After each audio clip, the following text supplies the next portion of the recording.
Hello my dear student, welcome to my channel English with Manish Nema. इस video में हम पढ़ने जा रहे हैं क्लास 11th के वो इम्पोर्टेंट क्वेश्चंस जो आपकी हॉर्न बिल बुक में दिए हैं, जिसमें चैप्टर है the portrait of a lady, we are not afraid to die if we can all be together, discovering truth, the saga continues और the ailing planet, the green movements role. ये चार जो chapters हैं, इनके जो important questions हैं उनको हम पढ़ने जा रहे हैं। चलिए स्टार्ट करते हैं।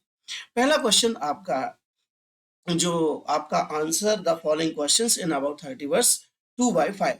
तो आपको दो दो नंबर के 5 प्रश्न आने हैं और उन 5 प्रश्नों के उत्तर आपको 30 शब्दों में लिखने हैं, क्योंकि आपको 2 नंबर देंगे। ध्यान दीजिएगा, यदि 2 नंबर का प्रश्न है तो आपको 30 शब्दों में उत्तर देना है। 3 नंबर का आपका प्रश्न है तो आपको 50 से 75 शब्दों के बीच अपना उत्तर देना है। 4 नंबर के प्रश्न के लिए आपको 100 वर्ड्स में अपना उत्तर देना है, और यदि 5 का है तो आपको 120 वर्ड्स में अपने उत्तर को देना है। इस तरह से आप अपने उत्तर को देंगे। चलिए, पहला क्वेश्चन है, why was the grandmother sad when the author was admitted in an English school. Grandmother क्यों दुखी थी जब लेखक मतलब यहाँ पर खुशवंत सिंह की बात हो रही है। ये पहला चैप्टर है आपका द पोर्ट्रेट ऑफ लेडी। तो जब लेखक को एडमिट किया गया इंग्लिश स्कूल में, तो वो क्यों दुखी थी, उसका कारण, she was sad because there were no teaching about God and the scriptures in English school. वो दुखी थी क्योंकि वहां पर कोई पढ़ाई नहीं होती थी, ना तो भगवान के बारे में, ना स्क्रिप्चर्स यानी धार्मिक ग्रंथों के बारे में।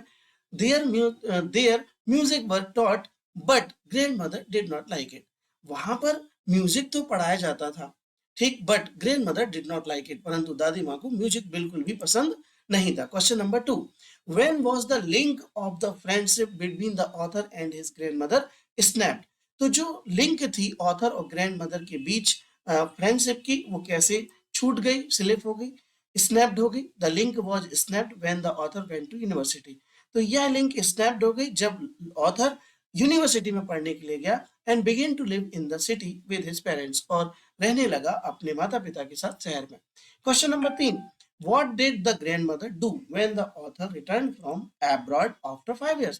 5 साल के बाद जब विदेश से ऑथर लौटा तो ग्रैंडमदर ने क्या किया। Grandmother went to the railway station to receive him। Grandmother उसको लेने के लिए रेलवे स्टेशन गई। She also gathered women of the neighborhood and played drum। उन्होंने आप जो पड़ोस की वीमेन थी, मतलब महिलाएं थी, उनको इकट्ठा किया और ढोल भी बजाया था। Question number 4, what did grandmother used to feed blessed dogs and why।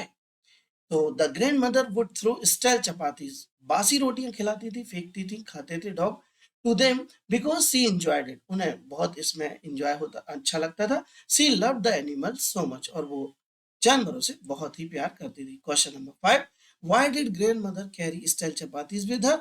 तो उत्तर है, grand mother carried stale chapatis with her to feed the blessed dog.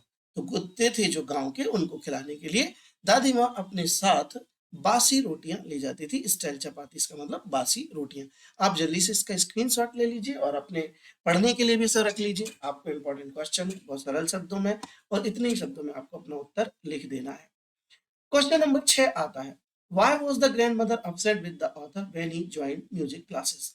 She considered music to be a downgraded activity. वो समझती थी कि जो music होता है वो बड़ा डाउनग्रेडेड, मतलब छोटे लोगों का काम है। विच बिलोंग्ड टू बेगर्स, जो किससे संबंध रखता है, या तो भिखारियों से संबंध रखता है, and not to the gentle folks, और ये सभ्य लोगों का काम नहीं है। इसलिए वो हमेशा अपसेट रहा करती थी ऑथर से जब उसने कहा था कि मैं म्यूजिक क्लास ज्वाइन करूंगा। Describe the author's grandfather. तो बताइए कि लेखक के जो ग्रैंडफादर थे वो कैसे थे। इन द पोर्ट्रेट, जो चित्र टंगा हुआ था मेंटल पीस के ऊपर, ये मुझे याद है जब मैं पढ़ा रहा था। तो इन द पोर्ट्रेट, जो पोर्ट्रेट था, जो चित्र था, the author's grandfather was bearing a turban. उसमें वो एक पगड़ी पहने हुए थे, एंड लूज क्लॉथ, और लूज क्लॉथ पहने थे, ढीले कपड़े पहने थे। He had a long beard, और उनकी लंबी दाढ़ी थी, and seemed to 100 years old, और वो दिखाई देते थे, प्रतीत होते थे कितने 100 साल के। What was the feat that Gordon Cook repeated after 200 years back. ये आपका दूसरा पार्ट का प्रश्न चालू हो गया है, जो है ये आपका दूसरा जो पार्ट है वो है we are not afraid to die. उसके क्वेश्चन आंसर चालू हो गए यहाँ से, तो आप इनको भी पढ़िएगा। व्हाट वाज द फीट, वो कौन सा कारण है Gordon Cook repeated after 200 years back, जो कि 200 साल बाद गॉर्डन कुक ने उसको रिपीट किया। The feat that Gordon Cook repeated was the same voyage, voyage कहलाता है समुद्री यात्रा, which was carried out 200 years एगो, जो कि की गई थी 200 साल पहले पूरी। What problems did they encounter in the first phase of वायु समुद्री यात्रा की पहली अवस्था में उन्हें क्या दिक्कतें आई? They began to encounter strong gales, तो उनका सामना होने लगा, एनकाउंटर इन्हें सामना होने लगा स्ट्रॉन्ग गैल्स मतलब तेज हवाओं से, तेज आंधियों से। How did the sailor repair their ship when it was first attacked by the wind? जब पहली बार हवा से शिप को अटैक किया गया तो सेलर ने उसे कैसे, सेलर इन्हें नाविक ने कैसे रिपेयर किया? दे ड्रॉप्ड द स्टॉर्म जिप और उन्होंने सबसे पहले क्या किया, उन्होंने जो स्टॉर्म जिप थी उसको ड्रॉप्ड कर दिया। They lashed heavy mooring rope in a loop across the stem, across the ship होना चाहिए, यहाँ पर स्टेम लिख गया है तो यहाँ शिप कर लीजिएगा। दे लेस्ड हैवी मॉर्निंग रोप, उन्होंने अच्छा भारी वजनदार रस्सा जो था वो एक एक मतलब जो हम शिप थी उसके दोनों ओर डालकर उसे कस दिया। Question number 11, what injuries did the father suffer in the accident? क्या इंजरीज हुई फादर को? He suffered severe head injuries, उन्हें बहुत सिर की चोटें आई।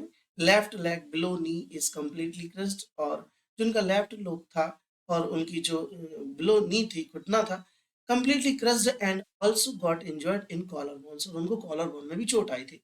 Who were other two crew man that accompanied the journey? कौन से दो क्रूमैन, क्रूमैन कहलाते हैं जो जहाज के साथ चलते हैं, सैलर, उनको क्रूमैन कहते हैं। और इस जर्नी में कौन कौन दो क्रूमैन साथ में थे? The captain took on two crewman, तो दो क्रूमैन को लिया उन्होंने, American Larry Vigil and Swiss Herb Seigler, ये दोनों जो थे ये समुद्री यात्रा में साथ थे गॉर्डन कुक के साथ। Which island did they find near by using their charts? उन्हें अपने चार्ट का उपयोग करते हुए कौन सा आइलैंड सबसे पास में पाया? They found Amsterdam Island. How did the children console the fear-stricken parents? कैसे सांत्वना दी पेरेंट्स को उन बच्चों ने जो कि बड़े डरे हुए थे माता पिता उनके? John told that he did not mind dying as long as all the family members were together. तो जॉन ने उनसे कहा था कि उसे कुछ बुरा नहीं लगेगा यदि वो मर भी जाता है अगर उसकी फैमिली उसके साथ है तो। Describe the little girl and his brother's courage in supporting their father in fighting against strong waves. तो जो छोटी सी लड़की थी और उसका भाई था जो उसके साहस को बताइए जो कि सपोर्ट किया उन्होंने अपने पिता को लड़ने में स्ट्रॉन्ग वेव्स से। They did not lose hope, उन्होंने पहले अपनी आशा नहीं खोई। Even the little girl was so brave that she did not inform her parents about her injury. वो लिटिल गर्ल तो बहुत ही बहादुर थी, उसने बताया ही नहीं अपने पेरेंट्स को कोई भी चोटों के बारे में। The little boy said that he was not afraid of dying, और छोटी लड़की ने तो ये कह दिया था उसे मरने से डर नहीं लगता। Question number 16, what is the symmetry of टुट कॉल्ड? ये आपका डिस्कवरिंग टुट से क्वेश्चन है। द सिमेट्री ऑफ टुट is called the valley of the king, valley of Kings, valley of Kings कहा जाता है सिमेट्री जो टुट की है उसको। Question number 7, the mummy is in a very bad condition because of what Carter did in 1920s. Who was Carter? What did he do to the mummy?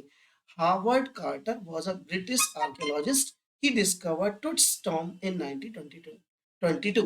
तो Howard quarter जी थे वो एक ब्रिटिश आर्कियोलॉजिस्ट थे और उन्होंने टुट की जो टॉम है, जो कब्र है, उसको खोजा था 1922 में। After many years of futile searching, कई सालों की मेहनत कश खोज के बाद, Carter's men removed the mummy's head and cut off almost every major joint to remove the golden adornment. तो जो भी आदमी लगे थे उन्होंने रिमूव्ड किया था मम्मी के हेड को और cut off almost every major part और एवरी मेजर जॉइंट, और उन्होंने उस जॉइंट को भी काटा था जिससे मम्मी जुड़ी हुई थी। द गोल्डन एडॉर्नमेंट, और जो गोल्डन तरीके का एक कवच चढ़ा हुआ था उसको भी काटा था। Who said the mummy is in a very bad condition because of what Carter did in the 1920s? तो ये कहा था जाही हवास ने कि मम्मी जो है वो बहुत बुरी कंडीशन में है क्योंकि कार्टर ने 1920 में जो कुछ किया था उसके कारण से। 19वां क्वेश्चन है, व्हेन डिड टुट die? King Tut died at age of 18 or 19 around 1324 BC, but there are many theories surrounding how he died. तो उनकी मौत 18 से 19 साल की उम्र में हुई थी, 1324 बिफोर क्राइस्ट ये कहलाता है, बीसी का मतलब। But there are many theories, लेकिन कई धारणा है, कई कहानियां हैं उनकी मौत के पीछे। 20वां प्रश्न, who was Tutankhamun? Tutankhamun sometimes called King Tut, Tut को ही कहा जाता था, पूरा नाम था इनका Tutankhamun, was an ancient Egyptian king, एक इजिप्शियन किंग थे प्राचीन। Tutankhamun was between 8 and 9 years of age, और वो 8 और 9 साल के थे। When ascended the throne and became pharaoh, जब उन्हें सिंहासन पर बिठाया गया और बनाया गया फेरो। फेरो एक इजिप्ट की भाषा में किंग को कहा जाता है। He reigned for about 9 years, और उन्होंने शासन किया करीब 9 वर्षों तक। 21वां प्रश्न है, what problem did Carter face when he reached the mummy? How did he find a way out? तो कौन सी प्रॉब्लम का सामना करना पड़ा जब वो मम्मी के पास पहुंचे Carter? Carter found that the ritual resins had become quite hard, जो रेजिन चढ़ाया जाता है मम्मी के ऊपर, वो लेप केमिकल, ठीक है, वो हार्ड हो गया था। These had fixed Tut to the bottom of his solid gold coffin, और जो टुट का बॉटम वाला हिस्सा था वो सॉलिड हो गया था, बहुत कड़क हो गया था, जो गोल्ड कॉफिन में था, ताबूत में था। The heat of the sun could not melted, और जब इसको कॉफिन को हीट में रखा गया तो वो पिघल नहीं पाया resin. So the solid resin had to be chiselled away to free the king's remains from the box, और फिर छेनी से इस रेजिन को हटाना पड़ा, चेजल्ड कहलाती छेनी, और फिर फ्री किया गया किंग के काय से, उस बॉक्स से जिसमें उसकी मम्मी रखी थी। क्वेश्चन नंबर 22 जो है ये आपका अगला जो एलिंग प्लेनेट है उससे लिया गया है, और ये जो लैंडस्केप ऑफ सोल बीच वाला पार्ट है ये रिड्यूस कर दिया गया, इसको डिडक्ट कर दिया गया है सिलेबस से अभी, तो आपको डायरेक्ट अब आना है एलिंग प्लेनेट्स में, मतलब जो प्लेनेट्स के बारे में बताया गया है। और इसमें पहला क्वेश्चन आपका है, what does European painting reproduce? तो European painting reproduces an actual view. Question number 23 है, what is a raw art? What in India has Nekchand developed as art form? तो raw art is the works of art in their raw state. Nickchand had created a paradise using best material and recycle things. Raw art is the work of art, एक प्रकार की कला है raw art in their raw state, उनकी state में, राज्य में।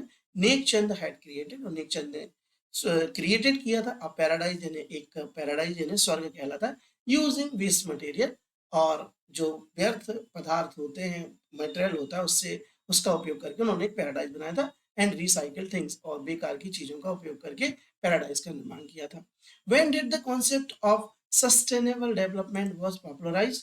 in 1987 the Brundtland Commission first popularized the concept. अगला क्वेश्चन है, what was written at लॉस्काजू?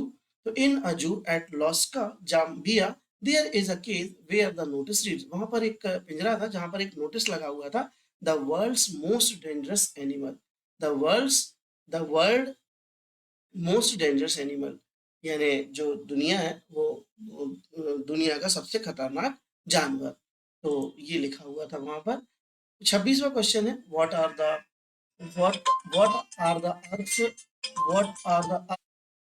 earth's principal biological system?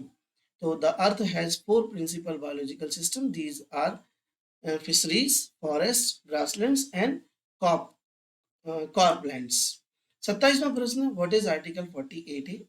It reads as, इसको ऐसे पढ़ा जाता है 48 को, the state shall endeavor to protect and improve the environment and to safeguard the forests and wildlife of the country. ये article 48 है, धारा 48 है, इसको आप याद कर लीजिए। क्वेश्चन नंबर 28 है, who is the biggest polluter of the earth environment? Energy is the biggest polluter of the earth. तो ये 28 प्रश्न आपको पढ़ने हैं, इसका स्क्रीनशॉट लेकर के आप अपनी पढ़ाई कीजिए, आपको इनसे 5 प्रश्न मिल जाएंगे। Thank you.